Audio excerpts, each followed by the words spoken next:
Steve was tough. He'd say, so you're really close with your dad, huh? Mm-hmm.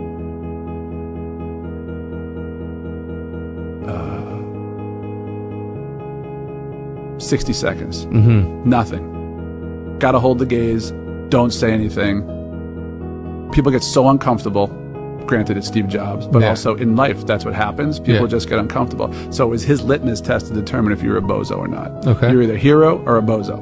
Okay. Bozos were going to fill up that uncomfortable silence with some bullshit, and he was going to know you weren't the guy, that you'd never be able to negotiate for him. You'd never be able to pull through in the clutch for him. So he gave me about 60 seconds, which felt like 6 hours. I was like, oh my God, I'm just holding the gaze. And finally I was like, can I help you? Everything okay? Yeah. And he was like, okay, yeah. And then he'd ask you a bunch of questions, right, about your family, your dad. And he would store it away. Maybe he'd use it right away. Maybe he'd use it in a year, but he'd come back, in a meeting, and maybe it was a poor meeting in his mind, and he'd bring you over. He'd be like, Hector, do you think you said your dad worked like 3 jobs and moved you from Juarez, Mexico, and just to give you this life? You think he'd be appreciated with the bullshit performance you made here today?